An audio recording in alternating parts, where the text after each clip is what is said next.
This is Democracy Now!, democracynow.org, The War and Peace Report. I'm Amy Goodman with Juan Gonzalez.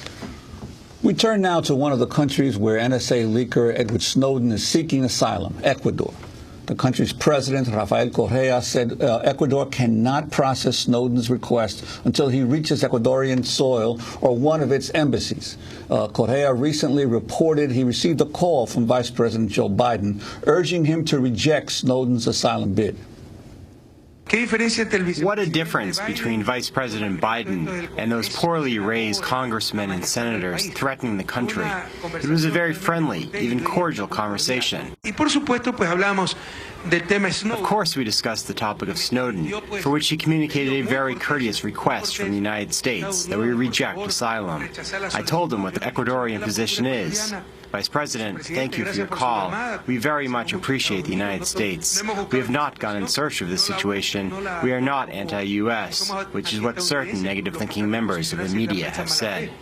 President Correa followed up by saying Russia is now in control of Snowden's fate. In a public message to Snowden, Correa also urged the whistleblower to keep your spirits high, adding, quote, knowing that you acted in accord with your conscience can give you peace, Correa said. Meanwhile, here in the U.S., Democratic Senator Robert Menendez said welcoming Snowden would severely jeopardize U.S. relations with Ecuador. Correa's government followed up with a dig at the Obama administration by offering to donate millions of dollars for human rights training in the United States on matters of privacy, torture, and other actions that are denigrating to humanity, Correa said. Ecuador has already granted asylum to WikiLeaks founder Julian Assange, who has spent over a year in its London embassy awaiting safe passage. WikiLeaks is assisting NSA leaker Edward Snowden in his asylum bid to over 20 countries, including Ecuador. Earlier this month, Ecuador claimed it had discovered a hidden listening device in its London embassy where Assange is residing. A small microphone was reportedly found in its ambassador's office during a security sweep in June. Well, for more, we go directly to Quito, Ecuador, where we're joined by Ecuador's Foreign Minister, Ricardo Patiño. Foreign Minister Patiño, we welcome you to Democracy Now! Venezuela, Bolivia, and Nicaragua have offered Edward Snowden political asylum. Will Ecuador also offer him political asylum? Canciller Patiño, bienvenido al programa Democracia Ya. Nicaragua, Venezuela y Cuba han ofrecido asilo a Snowden. ¿Ecuador también le va a ofrecer asilo? Bueno, nos alegramos mucho de que así haya sido, que 3 países del ALBA hayan ofrecido asilo a Edward Snowden. Creemos que es necesario proteger la vida de esta persona del Ecuador. Como ha dicho desde un principio, estudia la solicitud de Edward Snowden. No nos hemos pronunciado al respecto de eso, pero también es importante que un conjunto de países lo consideren y que no solamente lo haga el Ecuador. But certainly we will study it.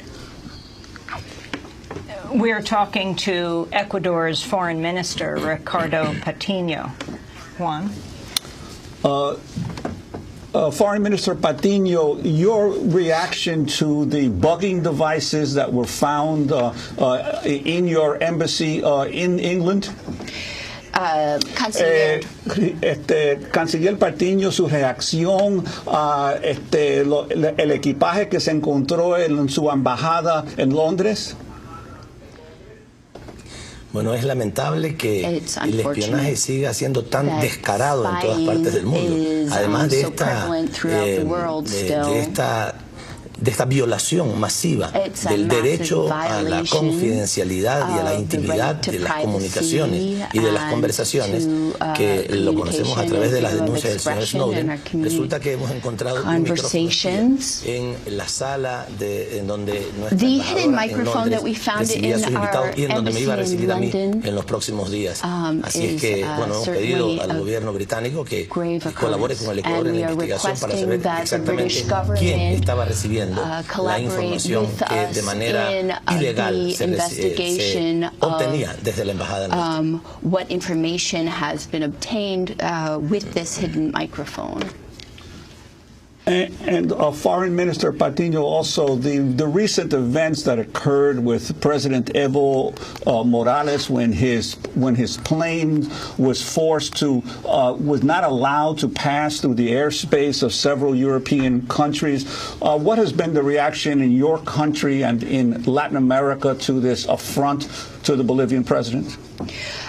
Canciller, ¿podría comentar sobre la prohibición de viajar por el espacio aéreo de algunos países europeos por parte del avión del presidente Evo Morales? ¿Qué ha sido la reacción en América Latina a esa situación?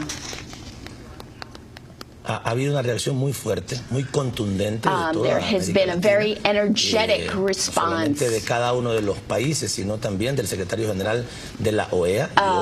He valorado Furthermore, mucho the Secretary General of the Organization of American States has also issued a strong statement. No puede sumarse otra violación. Ya las violaciones del espionaje masivo ahora se suma in addition to global spying and all the violations to international law that this constitutes, now we see yet another grave violation.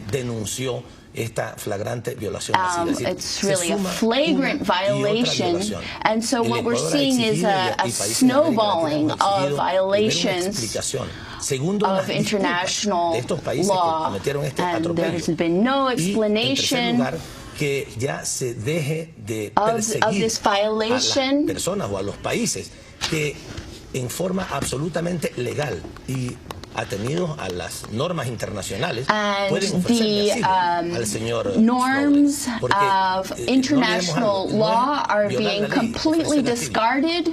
Es cumplir con una disposición que está en el artículo 14 de la Declaración Universal de los Derechos Humanos que establece. Of course, Article 14 of the Universal Declaration of Human Rights is also being violated. Todos los ciudadanos del mundo tenemos derecho a solicitar the citizens of the world have the right to enjoy freedom of expression and communication wherever they are in the world. We're talking to Ecuadorian Foreign Minister Ricardo Patiño. We are having a little problem being able to hear his voice, so we're doing the best we can right now. Let me ask you, Foreign Minister Patiño, about the case of Julian Assange. You had meetings with Britain's William Hague about his fate. Can you explain what will happen to Julian Assange? He is in the Ecuadorian embassy for more than a year now in London. Canciller, ¿podría comentar sobre la situación de Julian Assange? Tenemos entendido que usted celebró reuniones con William Hague sobre el destino o el futuro de Julian Assange. ¿Qué va a pasar? Ya lleva más que un año en su embajada. Bueno, el asunto está en manos del gobierno británico. Well, the issue is in the hands of the British government. Nosotros hemos tenido que hacer también de abogados. We have really taken on a role of advocates or lawyers and have provided extensive substantiated arguments in favor of asylum being granted and respected. We've also had to provide the legal arguments that allow and furthermore force the British government to provide safe conduct to Julian Assange. So we've asked Mr. Hague what he expects. Does he think that Julian Assange will just grow old in our embassy? There are international conventions on asylum and the right of sovereign nations to grant asylum. So we've told the United Kingdom that it's a question of human rights, y recibir asilo. and that persons have a right to request and receive asylum. Que no sea solamente And the British government needs to acknowledge that individuals have the right to request, receive, and enjoy asylum.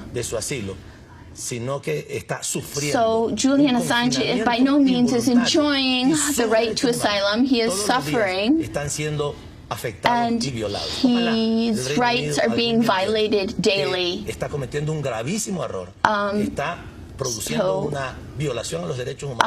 is a grave mistake and constitutes the violation of Julian Assange's human rights.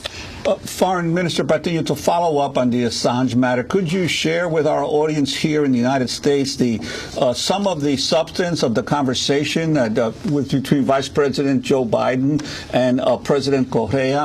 How did the discussion arise, and what was some of the things that Vice President Biden said? About Snowden. About Snowden, yes.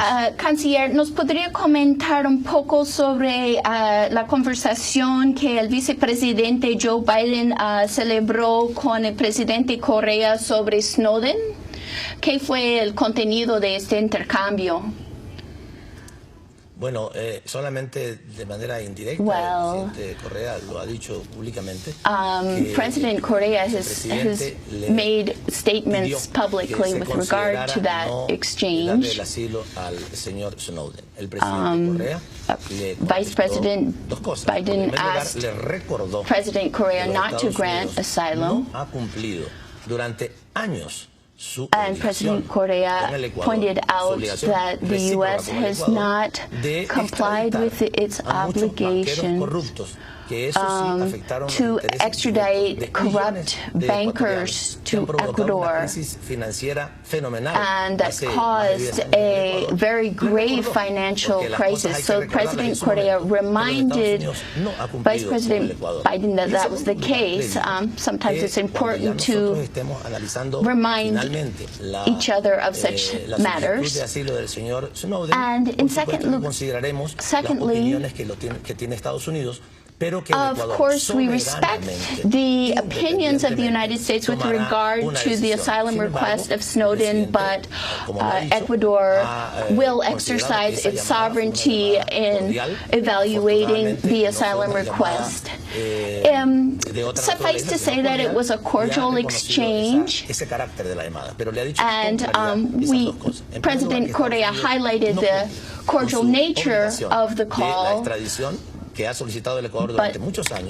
did table the fact that Ecuador has been requesting the extradition of these bankers for a number of years, and that Ecuador is happy to hear the opinions of the United States on a variety of issues, but will make its own decisions. Foreign Minister Ricardo Patiño, President Correa said giving the travel document to Edward Snowden that allowed him to leave Hong Kong was a mistake on the part of the consul in London.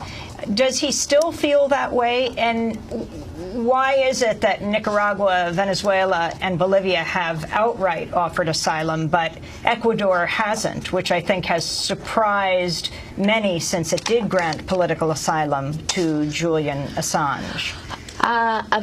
Canciller, el presidente Correa dijo que proporcionar los documentos de viaje a Snowden para que saliera de Hong Kong fue un error. Nicaragua, Venezuela y Bolivia han ofrecido asilo a Snowden, pero Ecuador todavía no se le ha ofrecido asilo. Eso es un poco sorprendente, ya que otorgó asilo a Julian Assange.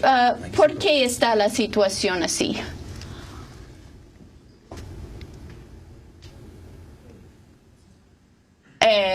¿Se escuchó la pregunta, señor canciller? Quiero saber si allá me están escuchando. Se cortó la comunicación, pero entendí. Can you hear me? I did hear the question. There was, the line isn't very good. En todo caso, puedo ofrecer la respuesta. I can answer the question.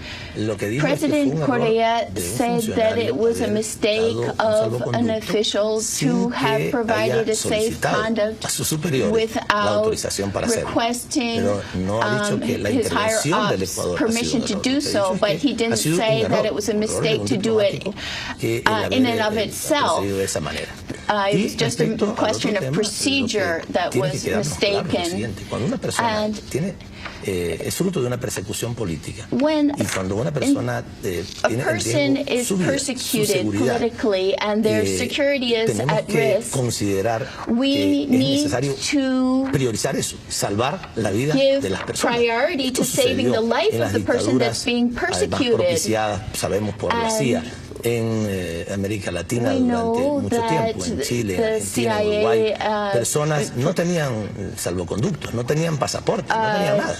Y sin embargo, ante there were people in Chile and the southern countries that were in danger, who didn't have passports or travel documents, and whose lives were at risk and in danger. Las movilizaron para llevarlas a otro país y para proteger su vida. Esto se ha hecho en todos los momentos difíciles de la historia política mundial. Y nosotros creemos que grave situations in the course of the world's history, and we know that there are solutions that can be offered by countries that are willing to save the life of those that are being persecuted.